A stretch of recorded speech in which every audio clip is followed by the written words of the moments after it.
अस्सलाम वालेकुम। बहुत सारे लोगों ने जिन्होंने फ़ीस जमा करा दिया और जो अभी कैश के प्रोसीजर में है वो पूछते हैं कि भाई कैश कब आएगा। तो आज की इस वीडियो में यार बताते हैं कि कैश जो है वो कब आया था, और मैं अपना अगर आपको एक्सपीरियंस शेयर करूं तो मेरा कैश कितने टाइम के अंदर आया था।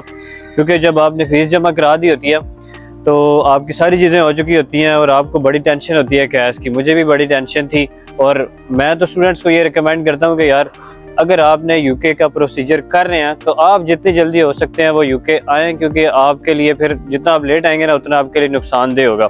तो जो स्टूडेंट अगर फीस भी जमा करा चुका है तो उसको कैश की बड़ी टेंशन होती है। तो आज यार कैश शील्ड के बारे में बात करेंगे, आपने किस तरह कैश में अप्लाई करना है और कौन सा ऐसा प्रोसीजर है जिससे कैश जो है वो जल्दी आ सकता है, और कौन सी यूनिवर्सिटीज़ जो है वो कब तक कैश इशू करना जो है वो स्टार्ट करेंगी। आज की वीडियो में डिटेल से कैश के ऊपर बात करते हैं। So bright, it's hard to breathe, but that's alright. तो सबसे इम्पॉर्टेंट चीज़ है कैश जल्दी मंगवाने का सबसे जो आसान और जो सबसे बेहतरीन तरीका है वो ये है कि आपका कंसल्टेंट जितना स्ट्रॉन्ग होगा ना आपका कैश उतनी जल्दी आएगा। मेरा कैश इस तरह आया था कि मैंने सुबह कैश के लिए अप्लाई किया था, अपनी बैंक स्टेटमेंट दी थी और शाम को मेरा कैश जो है वो आ गया था। अपनी काफ़ी सारी वीडियोज़ में ये मैं बता चुका हूँ कि मैंने सुबह कैश के लिए अप्लाई किया था और शाम को कैश मुझे जो है वो मिल गया था। इसकी मेन वजह क्या थी? मेन वजह ये थी कि यार मेरा कंसल्टेंट जो है ना वो बहुत ही स्ट्रॉन्ग किस्म का आदमी था और उसने जो है वो बड़ा जल्दी मेरा प्रोसीजर जो है वो कराया था। और दूसरी ये भी वजह थी कि उस टाइम पे यूनिवर्सिटीज़ इतना ज़्यादा वेरीफाई नहीं करती थी चीज़ों को।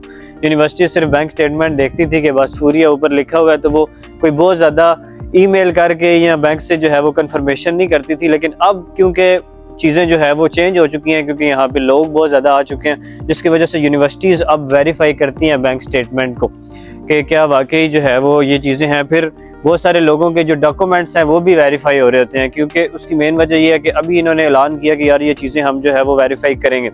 तो इसलिए बड़ा ज़रूरी है कि यार आपकी बैंक स्टेटमेंट जो है वो बड़ी जो है वो मैच्योर होनी चाहिए और बैंक स्टेटमेंट ऐसी ना हो कि आपने जो है वो लिक्विड मनी या इस तरह कुछ जो है वो बनाया हो। अगर इस तरह आपने बनाया हुआ तो आप कैश के अंदर जो है वो फंस सकते हैं।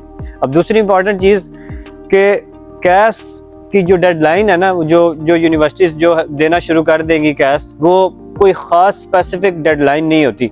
ठीक है, ये डिपेंड करता होता है आपके प्रोसीजर के ऊपर और आपकी बैंक स्टेटमेंट आप जो है वो यूनिवर्सिटी को कब तक देते हैं। मोस्टली यूनिवर्सिटीज़ इसी महीने के अंदर, ये जून का महीना जो है वो अभी स्टार्ट हुआ, जून के महीने के अंदर मोस्टली यूनिवर्सिटीज़ अपना कैश जो है वो देना शुरू कर देंगी। क्योंकि जो मोस्टली स्टूडेंट्स हैं वो क्योंकि जिन्होंने सितंबर में आना है और उन्होंने प्रोसीजर जनवरी से स्टार्ट किया हुआ है, उनको कैश जो है वो हो सकता है इसी महीने के अंदर मिलना शुरू हो जाए। एक ही इसकी रिक्वायरमेंट होती है कैश की, वो होती है आपका अनकंडीशनल लेटर और आपकी जो बैंक स्टेटमेंट है। 28 डेज़ की अगर बैंक स्टेटमेंट आपकी मैच्योर हो चुकी है और आप बैंक से जो है वो अपनी स्टेटमेंट लेके और साथ ही आप जो है वो दूसरी जो इम्पोर्टेंट चीज़ होती है वो होती है maintenance letter, account maintenance letter जो को आपको बैंक से ही मिलता है। आप वो दोनों चीज़ें अपने जो है वो कंसल्टेंट को दें तो आपको कैश जो है वो इशू होना शुरू हो जाता है। मैक्सिमम जो टाइम होता है कैश इशू होने का वो 2 वीक्स होता है, यानी 2 वीक्स के अंदर अंदर लाजमी आपको कैश जो है वो इशू होना चाहिए। ये कोई जो है वो बिल्कुल ऑथेंटिक न्यूज़ नहीं है, लेकिन 2 वीक्स के अंदर आपको अगर कैश नहीं इशू होता तो इसका मतलब है कि कोई प्रॉब्लम है आपके प्रोसीजर के अंदर। तो इसलिए बड़ा ज़रूरी है कि आप अगर अभी कैश के लिए अप्लाई करें तो कोशिश ये करेंगे 2 वीक्स के अंदर आपका कैश जो है वो लाजमी आए। फिर जैसे मैंने स्टार्ट में बताया कि ये डिपेंड करता है सारा का सारा आपके कंसल्टेंट के ऊपर कि वो कितना स्ट्रॉन्ग है। अगर वो जल्दी प्रोसीजर करता है तो वो आपको कैश 1 दिन के अंदर, 1 हफ्ते के अंदर, 2 दिनों के अंदर भी मंगवा के दे सकता है। दूसरा ये इंपॉर्टेंट चीज़ है कि आपको पता कैसे लगेगा कि यार आपका जो कैश है, आपका जो कंसल्टेंट है वो कितना जल्दी आपको कैश मंगवा के देगा, कितना आपका कंसल्टेंट स्ट्रॉन्ग है। तो वो डिपेंड करता है यार उसके यूनिवर्सिटीज़ के साथ कितने ज़्यादा लिंक्स हैं, वो यूनिवर्सिटी के पैनल के ऊपर है या नहीं है। तो अगर जो यूनिवर्सिटी के पैनल के ऊपर कंसल्टेंट होते हैं यार वो इतना ज़्यादा टाइम नहीं लगाते, वो कैश बड़ी जल्दी जो है वो आपको मंगवा के दे सकते हैं। जैसे ही आपका कैश है आप उसी दिन या उससे अगले दिन या 1-2 दिनों बाद ही आप लाजमी वीज़ा एप्लीकेशन जो है वो फिल कर दें। वीज़ा एप्लीकेशन आप फिल करेंगे तो बायोमेट्रिक आपका हो जाएगा, फिर आपका वीज़ा लग जाएगा। ये इंपॉर्टेंट चीज़ है कि वीज़ा बेशक आपका अभी लगे, बेशक महीने बाद लगे, आप यूके के अंदर ट्रैवल करने के लिए आपको जो है वो वीज़े की जो स्टार्टिंग डेट होगी, जो स्टार्टिंग टाइम होगा वो आपका जो स्टार्ट होने से 1 महीना पहले होगा। यानी क्लासेस अगर आपकी सितंबर में स्टार्ट हो रही हैं तो उससे एग्जैक्टली 1 महीना यानी अगस्त के अंदर आप ट्रैवल करके जो है वो यूके आ सकते हैं। तो मेरी सजेशन ये है कि जिन्होंने सारा प्रोसीजर कर लिया हुआ है, जो अभी बिल्कुल अपने जो है वो डेडलाइन के करीब है, तो वो अपना प्रोसीजर जल्दी से करें ताकि जो है जल्दी से उनको कैश आए, और अपने जो कंसल्टेंट है उसको रोज़ उसका दिमाग है कि भाई कैश नहीं आया, कैश नहीं आया, तो फिर आप उनके माइंड में रहेंगे और जल्दी जो है वो आपका प्रोसीजर होगा।